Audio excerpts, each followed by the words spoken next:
सो हमने कल डिस्कस किया था कि बेसिकली एटम भी एक फिजिक्स का ही टॉपिक है। और फाइनली हमने सुलह करा दी है केमिस्ट्री और फिजिक्स वालों की कि भाई वाकई पार्टिकल से बने होते हैं। तो फिजिक्स वाले ने आगे कहा भाई अगर पार्टिकल से बने हुए हैं तो मैं इंचार्ज हूँ, मैं हूँ हेड, मेरे में से तुम ऑफशूट हो। मैं स्टडी करूंगा पार्टिकल के इंटरेक्शंस भी आपस में, कौन से वाले, विद इन अ पार्टिकल जो इंटरेक्शन होता है। नोट्स निकालें जल्दी से। सर केमिस्ट्री वाले से कहा हाँ भाई तुम अभी तक क्या क्या डिस्कवर कर चुके हो। और कहता भाई मैंने अभी तक डिस्कवर कर लिया है कि एक अंदर न्यूक्लियस होता है, प्रोटॉन भी उसमें होता है, न्यूट्रॉन भी उसमें होता है, इलेक्ट्रॉन बाई शेल्स में होता है। और उनका relative charge, this is very important. अब जरा इन इस बॉक्स को देखिएगा, दिस इज वेरी इंपॉर्टेंट। जो हमने केमिस्ट्री में पढ़ा था मैंने बार बार आपको ये बात याद कराई थी। बेटा this is relative charge. The word relative means compared to each other, compared to one another. अगर प्रोटॉन को कंपेयर किया जाए इलेक्ट्रॉन से तो जितना प्रोटॉन के पास चार्ज है उतना ही इलेक्ट्रॉन के पास है, और न्यूट्रॉन के पास उनके मुकाबले में कोई चार्ज। लेकिन this is not the actual charge. Actual charge आज हम पढ़ने लगे, that is 1.6 times 10 raise to power minus 19, 10 और प्लस में और माइनस में। And we put a letter C over here to signify. ये अपने कूलम चाचा ने जो चार्ज बताया था ये वो वाला, इट्स इन कूलम्स। Sir, अरे फाइटिंग कूलम्स जी बेटे मेरा।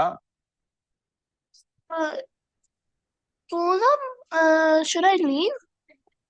Because I don't. नहीं दिस इज फिजिक्स बेटे, दिस इज। Oh, okay. तो कूलम्स में ये चार्ज हमारा होता है, किसमें होता है चार्ज। सो फिजिक्स वालों ने एक्चुअली कैलकुलेट करके बता दिया कितना होता है। कैसे कैलकुलेट किया उन्होंने, आपको पता है फिजिक्स वाले इलेक्ट्रिसिटी में पढ़ रहे थे चार्जेस को। वो करंट के साथ कंपेयर करके उन्होंने चार्ज की कूलम अंकल ने एक वैल्यू दी हुई थी, हमने उसके साथ कंपेयर किया कि एक इलेक्ट्रॉन पर इतना छोटा चार्ज होता है, that's 10 rays to power minus 19, that's not plus 19, that's minus 19। You need to memorize this value.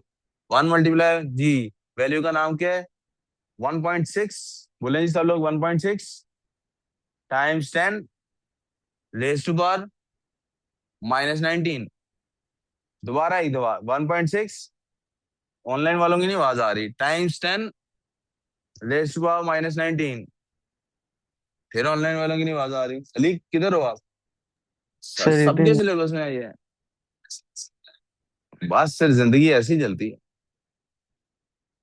अब आ जाते हैं रिलेटिव मैथ्स पे। रिलेटिव का मतलब फिर से क्या हमने पढ़ा था, relative mass compared to each other. This means the word relative means compared to each other. Compared to each other लिख लो इथे, compared to each other, compared to one another. One another होता है जब एक से ज्यादा लोग आपस में कंपेयर कर रहे हो, ईच अदर होता है जब दो का आपस में। This is one another. जितना प्रोटॉन का मैस है उतना ही न्यूट्रॉन का मैस है, लेकिन इलेक्ट्रॉन इतना हल्का है, इतना कम वजन रखता है कि इट इज 1836 इलेक्ट्रॉन्स मिले तो एक प्रोटॉन बनता है। 1836 इलेक्ट्रॉन्स हों तो एक प्रोटॉन बनता है। ओके, इसलिए उसका मैथ हम स्टैंडर्ड चूंकि इसको बनाया, डिस्कवर पहले वो हुआ था इसलिए उसके रेफरेंस से उसको वन वैल्यू दी है, उसके रेफरेंस से दूसरी वैल्यू याद हो रही है। लेकिन एक्चुअल मैथ इसका कितना है भाई। एक्चुअल मैथ फिजिक्स वालों ने एक एक्सपेरिमेंट के जरिए से निकाला है। वो एक्सपेरिमेंट आप लोग पढ़ते हैं ए लेवल के अंदर जाके, that's mass to charge ratio, EM ratio कोई चीज होती है। और जनाब वो बताता है, जनाब इसका एक्चुअल मैथ है 1.67 times 10 ratio minus 27, 1.66 times 10 ratio minus 27, और 9.8 टाइम्स 10 रेशो माइनस 31। अब सम ऑफ यू माइट ऑब्जर्व कि यहाँ पर 6 6 लिखा हुआ है और यहाँ पर 6 7 लिखा हुआ है। This is not because of the new meme of Uh, 6 7। Proton is not Gen Z, proton is not. इसका then, मतलब है इनका मैथ एक्चुअली फर्क and है, प्रोटॉन sir, और six न्यूट्रॉन seven के is मैथ्स में। Gen Alpha, not Gen Z. Gen Z नहीं है जी, कहती जी जेन अल्फा है। 6 7 कहती जेन जी नहीं है, जेन अल्फा है। चलो जी, जो कौन सी भी जेन है, इस जेन के अल्लाह जिन कटे। तो रिलेटिव मैथ 1/1 इसलिए लिखा है बिकॉज ये डिफरेंस इतना माइनर है कि बड़े लेवल पे इसकी कंसिडरेशन नहीं होती, बड़े लेवल पे इसकी कंसिडरेशन नहीं होती। लेकिन आप देखें कि जो इलेक्ट्रॉन है उसके अंदर चार्ज बराबर है, उसके अंदर चार्ज, आगे चलते हैं। There are more than 100 different elements on Earth, 100 से ज्यादा एलिमेंट्स हैं, बाकी हमने आर्टिफिशियली भी बनाए हुए हैं। सब एलिमेंट्स के अंदर एटम्स होते हैं।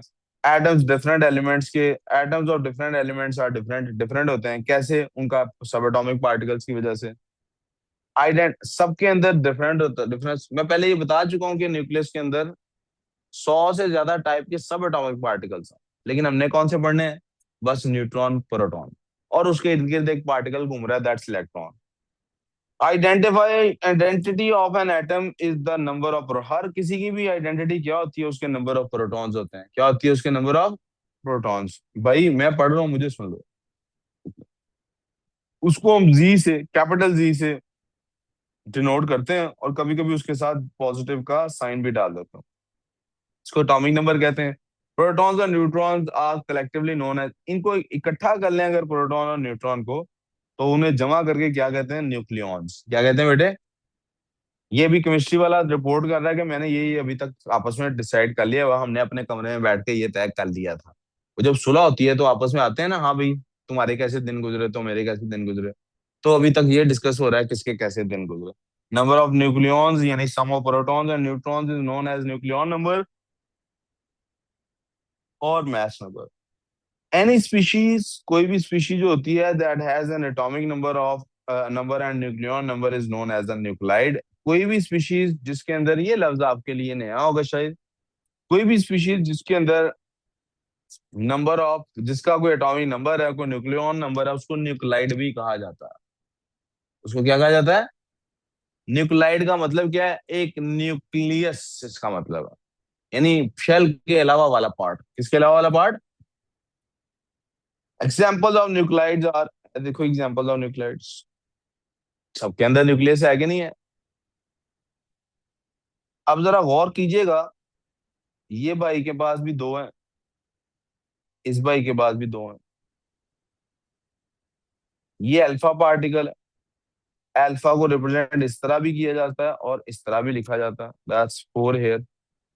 Neutron, proton, beta nuclide.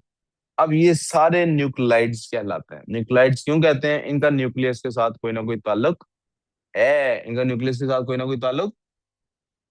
There are certain nuclide that have the same number but different nucleon number. ऐसे न्यूक्लाइड्स होते हैं जिनका सेम एटॉमिक नंबर होता है लेकिन डिफरेंट न्यूक्लियॉन नंबर होता है। हम उन्हें क्या कहते हैं एक दूसरे का? आइसोटॉप्स। क्या कहते हैं उन्हें हम एक दूसरे का? आइसोटॉप्स क्या होते हैं? आज तक तो हमने बस यही पढ़ा था कि सेम एलिमेंट होता है जिसके same number of protons and electrons होते हैं लेकिन डिफरेंट नंबर ऑफ न्यूट्रॉन्स होते हैं। कल हमने एक नई बात पढ़ी थी कि हर न्यूक्लियर फोर्स की, हर न्यूक्लियर अनविलोप की एक कैपेसिटी होती है पार्टिकल्स को कैरी करने की। आप उस कैपेसिटी के अंदर रहेंगे, न्यूक्लियस विल रिमेन स्टेबल। वो क्या करेगा? आप उस कैपेसिटी को ब्रीच करेंगे, उस कैपेसिटी से बाहर निकलेंगे, न्यूक्लियस विल बिकम अनस्टेबल। क्या हो जाएगा न्यूक्लियस को? और जब अनस्टेबल होता है तो टूट जाता है। तो क्या होता है? Stable nuclide, there nucleon number is less than 80। आमतौर पे जो स्टेबल न्यूक्लियाइड हैं उनका जो न्यूक्लियॉन नंबर है वो क्या है? 80 से। इसका मतलब पीरियोडिक टेबल पे जो एटॉमिक नंबर 1 वाला, 2 वाला, 3 वाला, 4 वाला, यहाँ से लेके जो 80 तक चल रहे हैं, ये सारे स्टेबल हैं। स्टेबल होने से क्या मुराद है? ये कहीं भी बैठे होंगे तो आपको फील नहीं होगा ये बैठे हुए। अनस्टेबल बंदा जहां बैठा होता है आपको होता है, पता लगने लग जाता है कि ये मौजूद है? उसको कोई ना कोई हरकत कर रहा होता है। ठीक है। और हम्म, ये जो 80 से ऊपर जी, उनके आइसोटॉप्स होंगे फिर स्टेबल वालों जी के। आइसोटॉप्स स्टेबल वालों के दोनों होते भी हैं जी, होते हैं, बिल्कुल होते हैं आइसोटॉप्स। 12 देखे ना, कार्बन C12 और C14 होता है। हाइड्रोजन का देखे ना, H1 भी होता है, H2 भी होता है। इनके आइसोटॉप्स होते हैं। इनसे जब 80 से ऊपर आप चले जाते हैं ना, फिर मसला बढ़ जाता है, फिर वो अनस्टेबल भी नजर आने शुरू हो जाते हैं। इनके नंबर ऑफ प्रोटॉन इंक्रीज करते हैं तो फिर इलेक्ट्रोस्टैटिक फोर्स जो रिपल्शन की प्रोटॉन की आपस में है ना, वो इतनी इंक्रीज कर जाती है कि वो न्यूक्लियर फोर्स के काबू में नहीं रहते। The repulsion dominate the nuclear force due to which some radiation are emitted. उसकी वजह से जो चीज बाहर निकलती है उसको हमने क्या नाम दिया हुआ है? रेडिएशन। क्या नाम दिया हुआ है?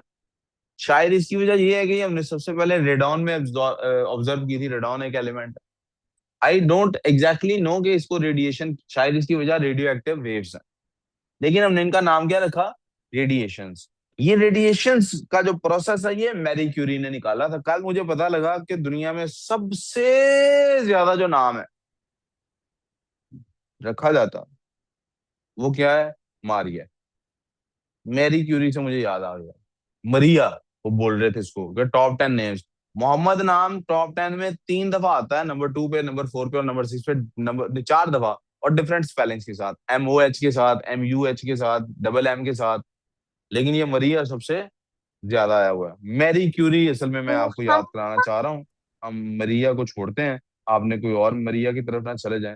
Let's talk about Marie Curie. ये जो मैडम है इसने सारा इस पे काम किया, और ये रेडिएशन पॉइजनिंग यानी कि रेडिएशन इंड्यूस्ड कैंसर की वजह से ही खातून मरी भी हैं। इनका इंतकाल भी इसी काम में हुआ है। बट शी, ये इनका नाम मैं बार बार आपको बता रहा हूँ इस वजह से कि खवातीन ये काम, और ये दिस हैज हैपेंड व्हेन खवातीन were not allowed to vote. This had happened when the rules were के जहां भी कोई ऑर्गेनाइजेशनल मीटिंग होगी खवातीन will not be part of it. अंग्रेजों के यहाँ खवातीन को 1969 यानी जब इन्होंने मून लैंडिंग की तब तक भी इन्हें कॉन्फ्रेंस रूम में औरतों को आने की इजाजत, असेंबलीज में आने की इजाजत, Marie Curie still worked against. बेटा हर बंदा, ये अब लड़के भी सुन लें, लड़कों को लड़कों की बजाय लड़कियों से अगर इंस्पिरेशन मिलती है तो वहां से भी ली जा सकती है। प्यारे बेटे, whenever you are saying कि मैं भी कुछ कर सकता था लेकिन हालात की वजह से नहीं कर सका, दिस इज शैतान स्पीकिंग। जितने भी लोग कामयाब हुए हैं वो अगेंस्ट ऑल ऑड्स ही कामयाब हुए हैं। जिसको सारा कुछ प्लेट में रख के मिला उसको मेहनत करने की जरूरत ही नहीं फील हुई। Why would he push, why would he और शी पुश? जिसको सब कुछ देखे ना, अब आप लोग माशाल्लाह से कितनी सहूलत वाली जिंदगी गुजारते हैं, तो कितनी की मोटिवेशन होती होगी काम करने की। क्यों भी केडीजे, कितनी की मोटिवेशन होती, रात को कितनी दफा ही नींद उड़ती होगी, नहीं मैंने पढ़ना है। कोई, है ना, अब्बा चाहना जाए तो बंदे का दिल करता है टाइम पे उठकर पढ़ने आए क्लास में, नहीं ना करता? करता है कि नहीं करता? नहीं करता तो बंदा नजर आता है आपको? क्यों भाई?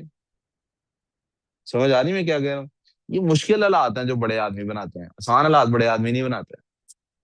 तो अब वो अल्लामा इकबाल का फिर से शेर कि तेरे बैर की मौजों में इस्तराब नहीं, वो क्या था, अल्लाह करे, खुदा करे खुदा तुझे किसी तूफान से आशना कर दे कि तेरे बहर की मौजों में इस्तराब नहीं। वो फिर एनवीडिया वाले, उसका भी मुझे याद आया था, कहता मैं सबसे अच्छी जो आपको दुआ दे सकता हूँ, क्या दे सकता हूँ, आपकी जिंदगी तबाहशुद हो जाए, पानी सुना। क्योंकि जब तक वो मसला नहीं होगा you will not be working hard. तो न्यूक्लियर रेडिएशन हमारा टॉपिक स्टार्ट हो जाता है जी। न्यूक्लियर रेडिएशन से क्या मुराद है? जो भी nuclear reaction in which nucleus undergoes a change, nucleus जिसमें किसी अंडर चेंज में जाता, क्या होता है? अब रेडिएशंस की बेटा स्पॉन्टेनियस भी होती है। It is a process of emission of certain radiations from which nuclei have atomic number greater than 80। 80 से ज्यादा वालों की ये बहुत ज्यादा विजिबल होती है। रेडिएशन करते सारे ही हैं बेटे, रेडिएशन करते। देखें सूरज से रोशनी निकलती है कि नहीं? यस। तो क्या आपके अंदर से रोशनी नहीं निकलती? मैं कह रहा हूँ निकलती है। You guys are also bright, you guys are also, but it is so small, the radiation is so small. आप इंफ्रारेड रेज में देख लें, यू विल सी, वो होती है ना ग्लासेस होती हैं थर्मल इमेजिंग वाली ग्लासेस, उसमें कैसा बंदा नजर आता है? इसका मतलब है you guys do emit some light, but it is so small कि people can't actually see it. But sometimes if you work hard enough, your presence is noticed, you radiate so much energy, everyone can feel it around you, around themselves। आपकी radiation visible, आंखों से visible हो, मैं ये नहीं कह रहा हमेशा आंखों, और एट टाइम्स आंखों से भी विजिबल होती है, बट मैं नहीं कह रहा आंखों से विजिबल होती है, but you all can always sense it कि यार दिस इज अ रेडिएटिंग गाय। ये जहां होता है ये कुछ ना something changes in the room when this guy is in the room. वो रेडिएशन होती है एक तरह की, सब लोग वो रेडिएशन करते हैं, लेकिन सूरज की इतनी मैसिव होती है कि हम सब लोग करोड़ों मील दूर भी वैक्यूम के क्रॉस भी उसको देख सकते हैं, फील कर सकते हैं। जो 80 से नीचे वाले हैं वो भी रेडिएट करते हैं, but are not readily measurable और should I say readily identifiable नहीं होते, बहुत आसानी से आप उन्हें डिटेक्ट रेडिली डिटेक्टेबल नहीं होते, लेकिन 80 से ऊपर वालों की फौरन डिटेक्शन हो जाती है। अमेरिका की मैं ड्रामे देखे हैं एक दो, तो उनमें मैंने देखा उनके जो पुलिस वाले होते हैं वो एक मीटर कैरी करते हैं जिसपे बार्स चलती हैं कि आप किसी भी रेडियो एक्टिव सब्सटेंस के जब पास जाते हैं तो उसकी बार्स हाई हो जाती हैं और वो बीप करना शुरू कर देता है। दैट शोज कि वो रेडियो सामने सर अभी थोड़ी देर पहले आपका जिक्र हो रहा था। हाँ जी। हाँ साहब क्या हाल है? उधर पर वो कॉर्नर पे बैठ जाओ, वो परली सीट पे। यहाँ तो मेरी बात समझ आ गई आपको? सो इन रेडिएशंस को हमने क्या कहा हुआ है, द प्रोसेस, ये जो 80 से ऊपर भी होते हैं इनकी स्पॉन्टेनियस और रैंडम होती है, दो तरह की रेडिएशन होती है। स्पॉन्टेनियस में क्या होता है, the rate of radio activity is unaffected by any physical change. आप टेम्परेचर चेंज करें या प्रेशर चेंज करें उसकी रेडियो एक्टिविटी पे कोई असर। रैंडम कौन सी होती है? नहीं, कोई असर नहीं होता। रैंडम कौन सी? Rate of emission is not constant, यानी कभी हो रही है एमिशन कभी। एनी न्यूक्लियस कैन एमिट, यानी पूरा सब्सटेंस है जो हमारे पास एलिमेंट, मिसाल के तौर पे मेरे पास एक 100 ग्राम्स का सब्सटेंस का ये मैस है, इसके सारे न्यूक्लियर क्या रेडिएट करना है? नो, सारे रेडिए कोई भी रेडिएशन दिखा रहा हो सकता है, जैसे वो हमारे उसमें नहीं होता था इवेपोरेशन में, सारे तो नहीं स्टेट चेंज कर रहे होते थे, जो जिनकी हायर एनर्जी लेवल बन जाता था वो इवेपोरेट कर जाते थे। इसी तरह एमिशंस आर अनप्रेडिक्टेबल। इवेपोरेशन में क्या आपको इवेपोरेशन को प्रिडिक्ट कर सकते होते हैं कि कौन से पार्टिकल्स बाहर निकले कौन से नहीं? इसमें भी प्रिडिक्ट नहीं कर पा रहे होते हैं, अनप्रिडिक्टेबल एमिशंस होते हैं। और फिर एक कॉन्सेप्ट होता है हाफ लाइफ का, बड़ा मजे का कॉन्सेप्ट है। हाफ लाइफ का कॉन्सेप्ट ये है कि 100 ग्राम्स का मैस है ना, तो इसमें से इस मैच ने जब स्टाउनिंग सर आए कैसे हैं? ठीक है, बस 2 मिनट में देता हूँ, मैं आप ही की वजह से प्रोलॉन्ग कर रहा था लेक्चर, मुझे लगा था थोड़ा लेट होंगे मैं। इसने इसके जब न्यूक्लियाई ने करना शुरू करना है रेडिएट, क्या करना शुरू करना है, तो उनका न्यूक्लियस चेंज होना शुरू हो जाना। तो 50 ग्राम का अभी चेंज हो, जब जारी बात है ना, एक एक करके न्यूक्लियस चेंज हो रहा है, जब तक 50 ग्राम चेंज होंगे, कितने चेंज होंगे? 50 ग्राम चेंज होंगे, तो बाकी 50 ग्राम तो अभी चेंज नहीं हुए ना। तो इसमें जो टाइम गुजरा है that time is called as half life. उसको क्या कहते हैं? मजे की बात यह है कि हर सब्सटेंस जो रेडियो एक्टिव सब्सटेंस होता है उसकी हाफ लाइफ होती है कांस्टेंट। क्या होती है हाफ लाइफ? कांस्टेंट। constant. इसका क्या मतलब है हाफ लाइफ कांस्टेंट होने का क्या मतलब?